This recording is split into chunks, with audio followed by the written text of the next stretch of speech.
अस्सलाम वालेकुम dear student. इस वीडियो में हम क्लास 9 मैथ की एक्सरसाइज 2.1 का क्वेश्चन नंबर 6 कंप्लीट सॉल्व करेंगे। जबकि रिमेनिंग क्वेश्चंस के लिए मैंने अलहदा से वीडियोस बनाई हुई हैं, जिनके लिंक्स मैं इस वीडियो की डिस्क्रिप्शन में भी डाल दूंगा। जबकि आप इसी चैनल पर क्लास 9 मैथ के प्ले लिस्ट में भी वो सारी वीडियोस देख सकते हैं। अब क्वेश्चन नंबर 6 है, express the following recurring decimals as the rational number p over q। नीचे हमें कुछ रिकरिंग डेसिमल नंबर दिए गए हैं, ठीक है। उनको हमने p ओवर q की फॉर्म में यानी कि रैशनल नंबर की फॉर्म में लिखना है, या दूसरे अल्फाज में उनको हमने फ्रैक्शन या बटा की सूरत में लिखना है। अब देखें, ये पार्ट 1 है। हमें यहाँ पर ये एक रिकरिंग डेसिमल नंबर दिया गया है। मैंने रिकरिंग डेसिमल नंबर्स के बारे में इस एक्सरसाइज की जो पहली वाली वीडियो है, जिसमें क्वेश्चन नंबर 1 मैंने सॉल्व किया हुआ है, वहां पर डिटेल से एक्सप्लेन किया था, जब मैंने रैशनल और इर्रेशनल नंबर की डेफिनेशन को एक्सप्लेन किया था कि रिकरिंग डेसिमल नंबर कौन सा होता है। ऐसा आशारिया वाला नंबर या ऐसा डेसिमल पॉइंट वाला नंबर जिसमें डेसिमल पॉइंट के बाद जो डिजिट आ रहे हो वो रिपीट हो रहे होते हैं, ठीक है। जैसे यहां पर हमें ये एक एग्जांपल दी गई है, ये पार्ट 1 में हमें ये एक रिकरिंग नंबर दिया गया है 0.5 और ऊपर बार डाली गई है, ठीक है। ये रिकरिंग डेसिमल नंबर को शॉर्ट फॉर्म में लिखा गया है। इस बार का मतलब ये है कि ये डेसिमल पॉइंट के बाद या इशारिये के बाद ये जो 5 आ रहा है ये बार बार रिपीट हो रहा है, ठीक है। इस बार का मतलब ये है। तो हम इस तरह लिख लें, शॉर्ट फॉर्म में लिख लें रिकरिंग डेसिमल नंबर को, या ये देखें इसको मैंने एक्सपेंड करके लिखा है, इस तरह लिख लें। ये दोनों का मतलब सेम ही है, ठीक है। तो हमें ये एक रिकरिंग डेसिमल नंबर दिया गया है 0.5 बार। अब इसको हमने कन्वर्ट करना है रैशनल नंबर में, यानी कि इसको हमने फ्रैक्शन की फॉर्म में या बटा की सूरत में कन्वर्ट करना है, या बटा की सूरत में लिखना है। तो देखें, हम फर्ज करते हैं, मैंने लिखा है लेट, ये जो रिकरिंग डेसिमल नंबर है इसको मैं x के इक्वल रखता हूं, तो मैंने लिखा है let x is equal to 0.5 bar, ठीक है। नेक्स्ट मैंने ये किया कि ये इसका मैंने बार रिमूव कर दिया, और जिस तरह मैंने आपको बताया कि इस बार का मतलब है कि ये डिजिट इस डेसिमल पॉइंट के बाद बार बार रिपीट हो रहा है। तो मैंने ये देखें, ये 3 बार इसको रिपीट करके डॉट डॉट डॉट डाल दिया, मतलब ये जो डिजिट है यानी कि 5 इस डेसिमल पॉइंट के बाद बार बार रिपीट हो रहा है, ठीक है। और ये रिपीट होता जा रहा है, इसका कोई एंड नहीं है। ये डॉट डॉट का मतलब ये है, ठीक है। तो हम इस तरह लिखे या इस तरह लिखे, जिस तरह के मैंने आपको बताया, दोनों का मतलब एक ही है। तो मैंने यहाँ पर बार को रिमूव करके इस फॉर्म में इसको लिख दिया। अब ये मेरे पास एक इक्वेशन बन गई है, x is equal to 0.555 and so on, ठीक है। इसको मैंने नंबर 1 दे दिया। ये हमारे पास एक इक्वेशन बन गई, इसको हमने नंबर 1 कर दिया। अब नेक्स्ट हम इस इक्वेशन को मल्टीप्लाई करेंगे 10 से। अच्छा, 10 से क्यों मल्टीप्लाई करेंगे? देखें, जो भी हमें रिकरिंग डेसिमल नंबर दिया जाएगा उसमें डेसिमल पॉइंट के बाद अगर एक डिजिट रिपीट हो रहा है तो हम उसको 10 से मल्टीप्लाई करेंगे। अगर 2 डिजिट रिपीट हो रहे हैं, ठीक है, तो उनको फिर हम 100 से मल्टीप्लाई करेंगे। और अगर 3 डिजिट रिपीट हो रहे हैं तो फिर हम 1000 से मल्टीप्लाई करेंगे एंड सो ऑन। यहां पर डेसिमल पॉइंट के बाद एक डिजिट रिपीट हो रहा है, 555 ये रिपीट हो रहा है, तो हम इसको 10 से मल्टीप्लाई करें, ठीक है। तो मैंने लिखा मल्टीप्लाई इक्वेशन 1 बाय 10, यानी कि जो इक्वेशन 1 है इनको इसकी दोनों साइड को हम 10 से मल्टीप्लाई करेंगे। तो देखिए, ये मैंने लिखा 10 इंटू एक्स, मैंने इक्वेशन की साइड को 10 से मल्टीप्लाई कर दिया, और नेक्स्ट मैंने 10 इंटू इक्वेशन की ये वाली जो वैल्यू आ रही थी इस साइड पे, इसको मैंने यहां पर लिख दिया, यानी कि इक्वेशन की इस साइड को भी मैंने 10 से मल्टीप्लाई कर दिया। तो अब ये 10 को x से मल्टीप्लाई करें तो 10x हो जाता है, और ये 10 को 0.555 इससे जब मल्टीप्लाई करेंगे तो आप कैलकुलेटर से चेक कर सकते हैं, आपको इस तरह की वैल्यू मिलेगी 5.555 एंड सो ऑन, ठीक है। तो ये हमारे पास एक और इक्वेशन बन गई है, इसको मैंने नंबर 2 कर दिया। अब नेक्स्ट हमें ये इक्वेशन जो 2 आई है इसमें से हम सब्ट्रैक्ट करेंगे इक्वेशन 1 को। इक्वेशन 2 में से इक्वेशन 1 को सब्ट्रैक्ट करेंगे। तो ये देखें, मैंने लिखा है सब्ट्रैक्टिंग इक्वेशन 1 फ्रॉम इक्वेशन 2, यानी कि ये जो इक्वेशन 1 है इसको आप इक्वेशन 2 में से सब्ट्रैक्ट करेंगे। तो देखिए, मैं यहां पर सब्ट्रैक्ट कर रहा हूं। अब चूंकि इक्वेशन 2 में से इक्वेशन 1 को सब्ट्रैक्ट कर रहे हैं, तो मैंने पहले इक्वेशन 2 की वैल्यू लिखी यानी कि 10x, और इसमें से मैं माइनस कर रहा हूं ये इक्वेशन 1 की वैल्यू x को। ये इक्वेशन की लेफ्ट हैंड साइड हो गई, और राइट हैंड साइड पे फिर अगेन ये इक्वेशन 2 की वैल्यू मैंने पहले लिखी, और इसमें से मैं माइनस कर रहा हूं इक्वेशन 1 की वैल्यू को, ठीक है। ये मैंने यहां पर लिखी, ठीक हो गया। यानी कि इक्वेशन 2 की वैल्यूज पहले आएंगी, उसके बाद माइनस का साइन आएगा, और फिर इक्वेशन 1 की वैल्यूज आ जाएंगी इक्वेशन की दोनों साइड, ठीक हो गया। तो अब आप इसको सिंप्लीफाई कर दें। देखें, ये 10x में से x को माइनस करेंगे तो ये 9x हो जाएगा, और यहां पर 5.55 में से आप माइनस करेंगे 0.55, इसको जब माइनस करेंगे तो आपको यहां पर वैल्यू 5 मिल जाएगी, ठीक है। क्योंकि ये जो डेसिमल पॉइंट वाला पार्ट है ये आपस में डिडक्ट हो जाएगा, ठीक है। तो हमें यहां पर 5 मिल जाएगा, और इधर हमें 9x मिला। अब हमें चूंकि x की वैल्यू फाइंड करनी है, x को हम एक साइड पे रखेंगे और इस 9 को दूसरी तरफ लेके जाएंगे। 9 यहाँ पर x से मल्टीप्लाई हो रहा है, दूसरी तरफ जाके 5 पे डिवाइड हो जाएगा, तो ये हमारे पास 5/9 वैल्यू बन जाएगी। ठीक है, तो ये जो हमारे पास नंबर आया है ये किस फॉर्म में है? p/q की फॉर्म में है। ठीक है, p/q यानी कि रैशनल नंबर की सूरत में, बटा की सूरत में हमारे पास ये नंबर आ गया। तो इस तरह हमने जो ये हमें रिकरिंग डेसिमल नंबर दिया गया था 0.5 बार, इसको हमने कन्वर्ट कर लिया रैशनल नंबर में, और हमारे पास रैशनल नंबर कौन सा आया है? हमारे पास ये वाला रैशनल नंबर आया है 5/9। ठीक है, तो हम लिख लेंगे इसका मतलब है कि जो 0.5x बार हमें शुरू में जो ये रिकरिंग डेसिमल नंबर दिया गया था, वो उसको जब हमने कन्वर्ट किया रैशनल नंबर में तो हमें ये वाला रैशनल नंबर मिला 5/9। ये इसका सोल्यूशन हो जाता है। अच्छा जी, अब पार्ट 2 है, हमें ये रिकरिंग डेसिमल नंबर दिया गया है, इसको अब हमने कन्वर्ट करना है रैशनल नंबर की फॉर्म में, यानी कि इसको हमने फ्रैक्शन की फॉर्म या बटा की सूरत में लिखना है। अब ये रिकरिंग डेसिमल नंबर क्या है? 0.13 और इसके ऊपर बार है। इस बार का मैंने आपको बताया था कि इसका मतलब है कि डेसिमल पॉइंट के बाद ये जो डिजिट हैं ये रिपीट होते जाएंगे। ठीक है, तो आप इस तरह लिख लें, ये अब शॉर्ट फॉर्म में लिखा गया है, या आप इसको एक्सपेंड करना चाहें तो आप इस तरह लिख सकते हैं। ठीक है, तो अब हम इसको कन्वर्ट करते हैं रैशनल नंबर में। तो सेम जिस तरह के पार्ट 1 में हमने किया था, सबसे पहले हम ये जो हमें रिकरिंग डेसिमल नंबर दिया गया है इसको हमने x के इक्वल रखना है, तो मैंने लिखा है let x is equal to 0.13 bar. ठीक है, और नेक्स्ट स्टेप में हम इस बार को रिमूव करेंगे। तो जिस तरह के मैंने आपको बताया कि बार का मतलब ये होता है कि बार के नीचे जो डिजिट आ रहे हैं वो डेसिमल पॉइंट के बाद या इशारे के बाद रिपीट हो रहे होते हैं, तो मैंने ये 13 को रिपीट करके यहां पर लिख दिया। ठीक है, और बार को मैंने रिमूव कर दिया। अब ये मेरे पास एक इक्वेशन बन गई x is equal to 0.131313 and so on. ठीक है, तो इसको मैंने नंबर 1 कर दिया। ये हमारे पास एक इक्वेशन बन गई, इसको हमने नंबर 1 दे दिया। नेक्स्ट अब हम इस इक्वेशन को मल्टीप्लाई करेंगे 100 से। मैंने लिखा है मल्टीप्लाई इक्वेशन 1 बाय 100। अब यहां पर हम 100 से क्यों मल्टीप्लाई करेंगे?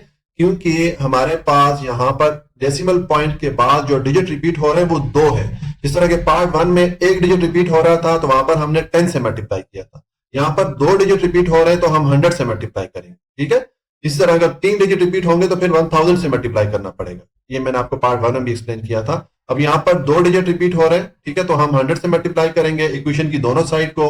तो देखें, ये मैंने लिखा 100 इंटू एक्स, इक्वेशन की इस साइड को मैंने 100 से मल्टीप्लाई कर दिया, और नेक्स्ट मैंने इक्वेशन की इस साइड को भी 100 से मल्टीप्लाई कर लिया। मैंने लिख दिया 100 इंटू ये वाली वैल्यू मैंने यहां पर लिख दी।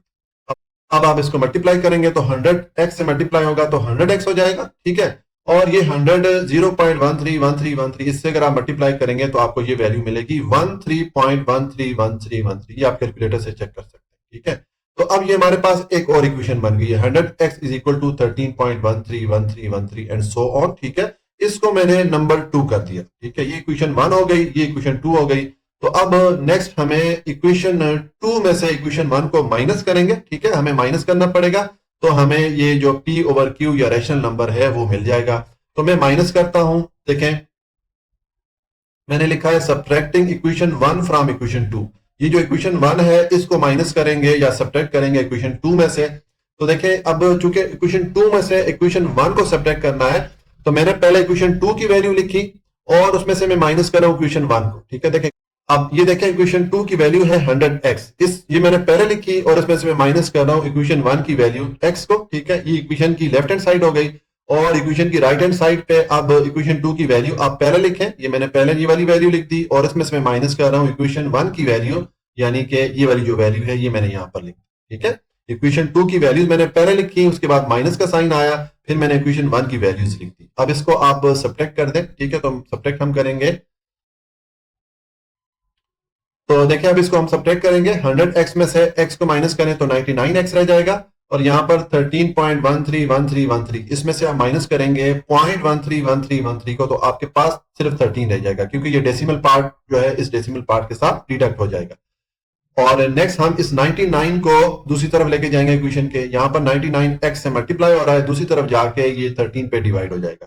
तो ये हमारे पास वो रैशनल नंबर आ गया है। ठीक है, हमने जब इस डेसिमल रिकरिंग डेसिमल नंबर को हमने जब कन्वर्ट किया रैशनल नंबर की फॉर्म में या p/q की फॉर्म में या बटा की सूरत में, तो हमें कौन सा नंबर मिला? हमें ये वाला नंबर मिला 13/99। तो हम तो हम यहाँ आंसर में लिख लेंगे 100। आप 100 की जगह हेंस भी लिख सकते हैं कि जो हमारा रिकरिंग डेसिमल नंबर था 0.13 बार, ठीक है, इसको जो हमने कन्वर्ट किया रैशनल नंबर में या बटा की सूरत में, तो हमारे पास ये वाला नंबर आ गया 13/99। ये सोल्यूशन हो जाता है पार्ट 2 का।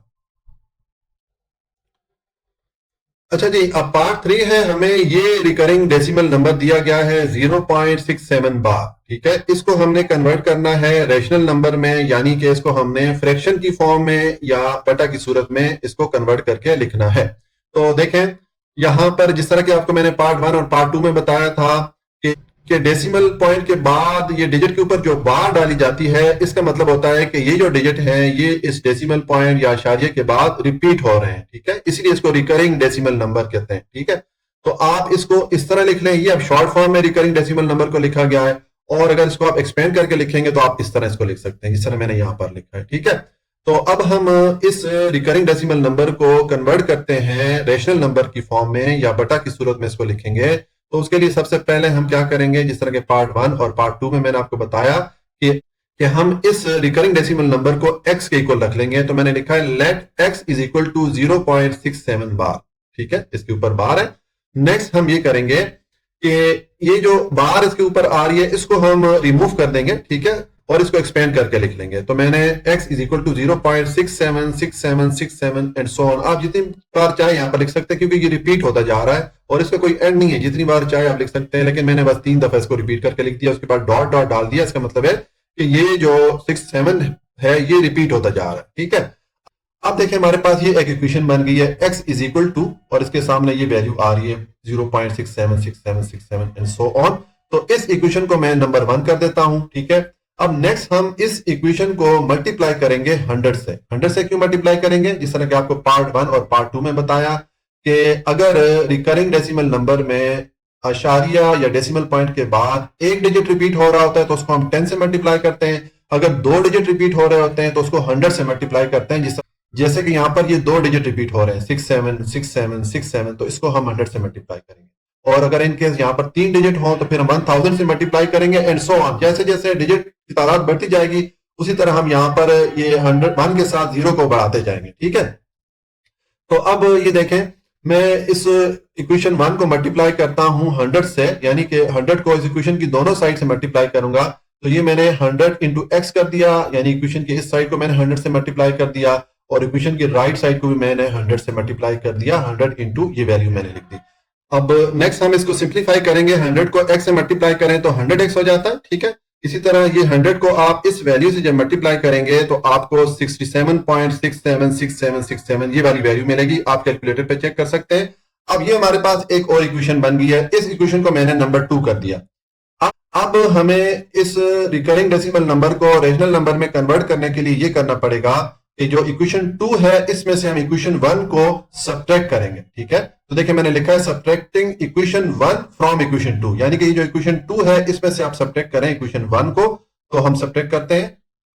तो देखिए सब्ट्रैक्शन के टाइम हम क्या करेंगे, चूंकि हमने इक्वेशन 2 में से इक्वेशन 1 को सब्ट्रैक्ट करना है तो हम इक्वेशन 2 की वैल्यूज पहले लिखेंगे और उसमें से हम माइनस करेंगे या सब्ट्रैक्ट करेंगे इक्वेशन 1 की वैल्यूज को। तो देखें ये मैंने 100x लिखा, यानी कि जो इक्वेशन 2 है इसकी वैल्यू पहले लिखी, उसके बाद माइनस का साइन डाला और फिर मैंने x लिख दिया, यानी कि इक्वेशन 1 की जो वैल्यू है वो लिख दी। इसी तरह मैंने इक्वेशन की इस साइड पे भी ये इक्वेशन 2 की वैल्यू पहले लिखी 67.676767 और इसमें से मैं माइनस कर रहा हूं इक्वेशन 1 की ये वैल्यू, यानी कि 0.676767, तो मैंने यहां पर पुट कर दी, ठीक है। मैं रिपीट कर देता हूं कि चूंकि हमने इक्वेशन 2 में से इक्वेशन 1 को सब्ट्रैक्ट करना है या माइनस करना है, तो पहले मैंने इक्वेशन 2 की वैल्यूज लिखी, उसके बाद माइनस का साइन पुट किया और उसके बाद मैंने इक्वेशन 1 की वैल्यूज लिख दी, ठीक हो गया। अब आप इसको सिंप्लीफाई कर दें। 100x में से आप x को माइनस करेंगे तो 99x मिलेगा आपको।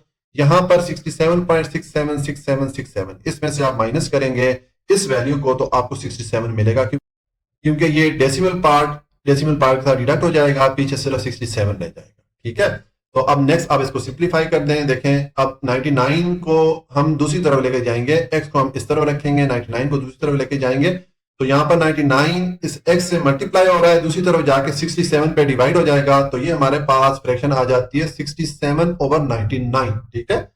यानी कि हमने जब इस रिकरिंग डेसिमल नंबर को कन्वर्ट किया रेशनल नंबर की सूरत में या फ्रैक्शन की फॉर्म में या बटा की सूरत में, ठीक है, तो हमें कौन सा नंबर मिला? हमें ये नंबर मिला 67/99, ठीक है।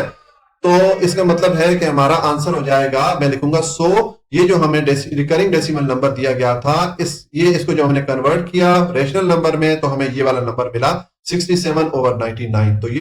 तो ये सॉल्यूशन हो जाता है पार्ट 3 का। इसके साथ ही क्वेश्चन नंबर 6 भी हमारा कंप्लीट हो गया और इसके साथ ही हमारी एक्सरसाइज 2.1 भी कंप्लीट हो जाती है। अगर आपको कोई भी पॉइंट समझ में नहीं आया हो तो आप कमेंट में मेंशन कर लीजिएगा, मैं उसको दोबारा एक्सप्लेन करने की कोशिश करूंगा। अल्लाह ताला से दुआ है कि अल्लाह ताला आपको जिंदगी के हर मैदान में कामयाब करे। अपना बहुत ख्याल रखिएगा। अल्लाह हाफिज।